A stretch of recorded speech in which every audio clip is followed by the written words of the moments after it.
ഇറാനിൽ കുടുങ്ങിയ മലപ്പുറം മുടിക്കോട് സ്വദേശിനി ഫാദില നാട്ടിൽ തിരിച്ചു വന്നു. ഓപ്പറേഷൻ സിന്ധുവിന്റെ ഭാഗമായിട്ടാണ് മടങ്ങിവരവ്. ഇറാൻ തലസ്ഥാനം ടെഹ്റാനിൽ MBS വിദ്യാർത്ഥിനിയായിരുന്നു ഫാദില. മലപ്പുറത്ത് ഫാദിലയുടെ വീട്ടിൽ നിന്ന് സമീർ ബിൻ കരീമിന്റെ റിപ്പോർട്ട്. ഓപ്പറേഷൻ സിന്ധുവിൻ്റെ ഭാഗമായി ഇറാനിൽ കുടുങ്ങിയ മലയാളികളൊക്കെ തന്നെ എത്തിക്കൊണ്ടിരിക്കുകയാണ്. അതിലാദ്യ സംഘത്തിലുള്ള മലപ്പുറം സ്വദേശിനി ഫാദില ഇപ്പോൾ വീട്ടിൽ തിരിച്ചെത്തിയിട്ടുണ്ട്. അവർ നമ്മോടൊപ്പം ചേരുകയാണ്. എപ്പോഴാണ് നമ്മൾ വീട്ടിലെത്തുന്നത്? ഇന്നലെ രാവിലെ ആണ്. ഇന്ന് രാവിലെ എത്തിക്കുന്നത്. ഇവിടെ ഒരു 4 മണിയൊക്കെ ആകുമ്പോൾ അവിടെ എത്തിയത്. നിങ്ങൾ ഇറാനിൽ എവിടെയായിരുന്നു പഠിച്ചുകൊണ്ടിരുന്നത്? ടെഹ്റാനിൽ പഠിച്ചിരുന്നു. ഷെയ്ദ് ബേസ്ഡ് യൂണിവേഴ്സിറ്റിയിലാണ് ഞാൻ പഠിച്ചിരുന്നു. ക്യാപിറ്റലിൽ തന്നെയാണല്ലോ. അവിടെ നിങ്ങൾ ഉള്ള സമയത്തൊക്കെ ആക്രമണം നടന്നിട്ടുണ്ടായിരുന്നു?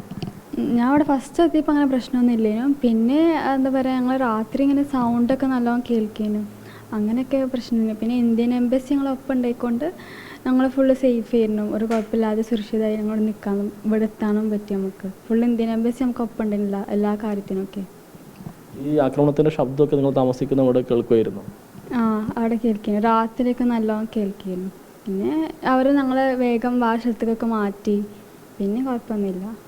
എത്ര ദിവസം ഈ സംഭവം തുടങ്ങിയ ശേഷം ഇറാനിൽ നിന്നു, ഈ ടെഹ്റാനിൽ നിന്നു? ഒരാഴ്ച, ഒരു 5 ദിവസം ഒരാഴ്ചയൊക്കെ ഉണ്ടായിരുന്നു. ഈ സൗണ്ടൊക്കെ അങ്ങനെയൊക്കെ വന്നിന്. നമ്മൾ ഈ ശബ്ദം കേൾക്കുമ്പോൾ ഒക്കെ മാറി നിൽക്കാനുള്ള ഒരു സെറ്റപ്പ് അങ്ങനെ എന്തെങ്കിലുമൊക്കെ ഉണ്ടായിരുന്നു? ഞങ്ങൾ നേരെ ബേസ്മെന്റ് ഒരു റൂമിലേക്ക് പോകും. എല്ലാവരും അങ്ങോട്ട് വേഗം മാറിക്കും ഞങ്ങൾ. അപ്പോൾ അവിടെ കുറച്ചെങ്കിലും സേഫ് ആക്കി വെച്ചാൽ എല്ലാവരും അടിക്കാൻ നമ്മൾ പോകല്. പിന്നെ അവിടെ കൂടുതൽ മലയാളികളൊക്കെ ഉണ്ടോ? നിങ്ങൾ താമസിക്കുന്ന ഭാഗത്തും പഠിക്കുന്ന സ്ഥാപനത്തിലൊക്കെ കൂടുതൽ മലയാളികളൊക്കെ അവിടെ ഉണ്ടോ? എൻ്റെ യൂണിവേഴ്സിറ്റിയിലില്ല, പക്ഷെ വേറെ കുറേ യൂണിവേഴ്സിറ്റിയിൽ കുറേ മലയാളീസൊക്കെ ഉണ്ട്. അവരിപ്പോൾ വന്നുകൊണ്ടിരിക്കുകയാണ്. ഇപ്പോൾ അവിടുന്ന് നിങ്ങൾ പരസ്പരം കമ്മ്യൂണിക്കേറ്റ് ചെയ്യാനൊക്കെ പറ്റിയിട്ടുണ്ടായിരുന്നോ? പാരൻസിനൊന്നും ഇപ്പോൾ ഫുള്ള് വാട്സപ്പും ടെലിഗ്രാം അതൊക്കെ ഫുള്ള് ബ്ലോക്കൊക്കെ ഇട്ടേക്കേനും. പിന്നെ ഇറാൻ ആപ്പിലൂടെയാണ് ഞാൻ ഇപ്പാക്ക് മകൾക്ക് വിളിക്കുന്നത്.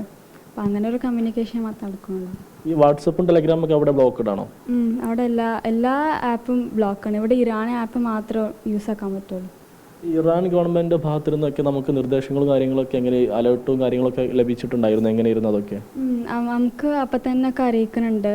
എവിടേക്കൊക്കെയാണൊക്കെ പ്രശ്നങ്ങളൊക്കെ പെട്ടെന്ന് നമുക്ക് അറിയിക്കുന്നുണ്ട്. അതിങ്ങനെ മെസ്സേജ് ആയിട്ട് വരിക ചെയ്യാം? എങ്ങനെയാണ് മെസ്സേജ് നമുക്ക് അതിനായിട്ടുള്ള ആപ്പ് ഉണ്ട്. യൂണിവേഴ്സിറ്റിയിൽ നമുക്ക് മെസ്സേജ് ഇങ്ങനെ അയക്കും എല്ലാത്തിനൊക്കെ.